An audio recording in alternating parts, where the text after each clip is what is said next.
Halo sobat pecinta badminton tanah air, selamat datang kembali di channel Orang Biasa. Oke sobat, kita berjumpa lagi di video kali ini, dan kali ini kita mau membahas informasi seputar Macau Open 2025 teman-teman ya. Nah, ini adalah Super 300 dan mari kita simak informasi apa saja di dalam Macau Open 2025 ya. Nah, pertama-tama turnamen Macau Open 2025 akan berlangsung di Macau Asian Games Dome Macau pada 29 hingga 3 Agustus nanti ya, 29 Juli sampai dengan 3 Agustus 2025. Jadi di akhir bulan ini nanti akan ada beberapa turnamen ya. Nah, turnamen itu bagian dari BWF World Tour Super 300 sekali lagi ya. Nah, berikutnya kita juga melihat ada 19 wakil Indonesia didaftarkan PBSI untuk mengikuti Macau Open 2025.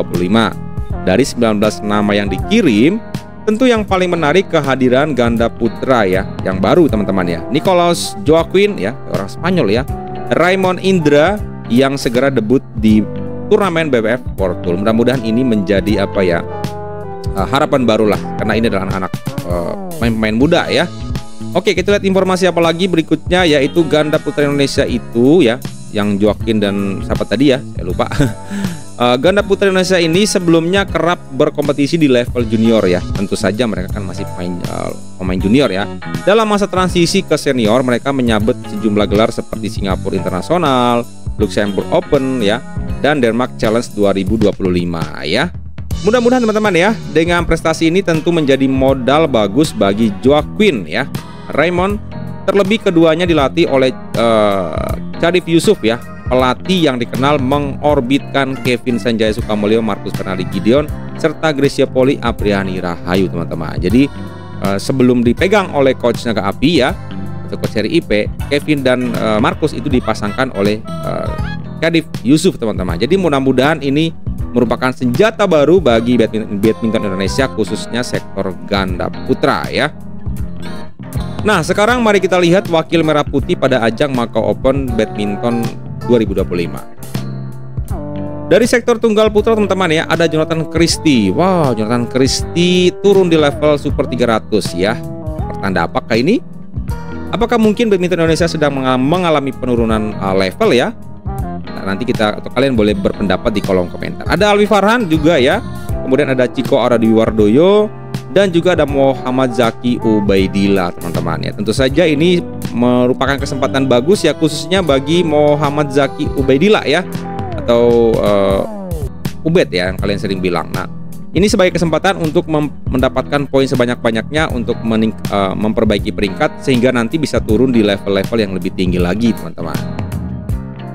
Ada Yones Saud Marcelino, tapi akan memulai dari babak kualifikasi, dan daftar dari nama-nama ini saya dapatkan dari website Okezone Sport teman-teman. Jadi bisa saja nanti menjelang turnamen biasanya ada perubahan ya.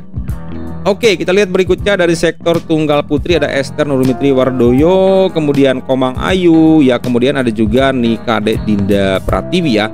Tapi harus menunggu antrian, daftar antrian. Dan sini yang mau menjadi pertanyaan saya adalah Esther dan Komang kenapa harus turun juga ya? Emang tidak ada pemain lain ya? Maksud saya dengan mereka ini sudah sekian lama diberikan kesempatan, tapi performanya juga terus menurun ya. Kenapa tidak memberikan kesempatan ke pemain-pemain lain? Ataukah mungkin pemain kita memang secara peringkat belum cukup untuk bermain di Super 300? Jadi hanya ada Esther dan Komang, maka kita doakan yang terbaik saja. Mudah-mudahan ini menjadi batu loncatan bagi Komang dan juga Esther untuk memperbaiki performa mereka ya. Next kita lihat dari sektor ganda putra. Ini tadi ada Sabar Reza juga akan turun di Super 300 dari daftar yang saya lihat. Nah, ini adalah Nicolas Joaquin dan Raymond Indra.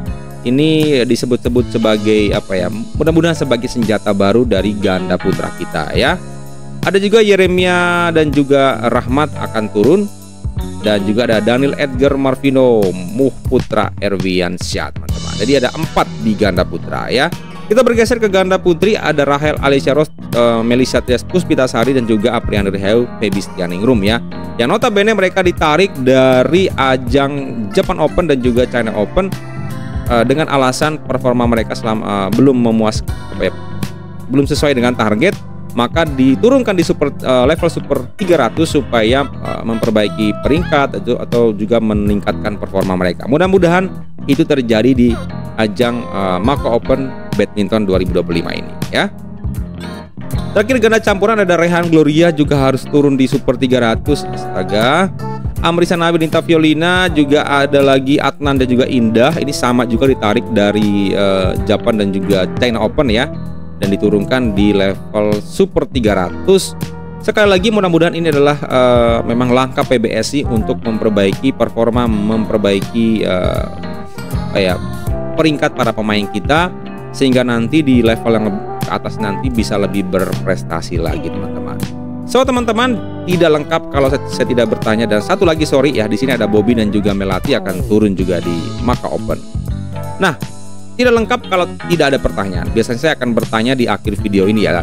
Banyak pemain unggulan main di Super 300. Pertanyaannya, Indonesia turun kelas? Nah, kalian boleh komentar di kolom komentar ya. Ingat, tetap bijaksana dalam berkomentar teman-teman.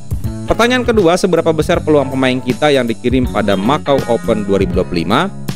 Dua pertanyaan ini juga akan dijawab oleh orang biasa ya. Versi orang biasa bahwa pertanyaan pertama, apakah kita turun kelas? Saya pikir tidak juga, tapi PBSI sudah memberikan penjelasan bahwa itu untuk memberikan kesempatan para pemain untuk mengembalikan kepercayaan diri, kemudian lebih berprestasi lagi di Super 300 karena ada target yang diberikan kepada mereka. Jika tidak meraih prestasi, maka saya lupa akan diberikan sanksi atau lain-lain sebagainya ya. Kemudian pertanyaan kedua, seberapa besar peluang pemain kita yang dikirim pada Macau Open 2025? Dengan melihat pemain yang diturunkan, bukan tidak mungkin ya. Saya rasa pasti ada gelar yang bisa dibawa pulang ya. Mungkin tunggal putra atau mungkinkah ganda putra ya. Tapi tidak menutup kemungkinan sektor lain juga bisa meraih gelar teman-teman.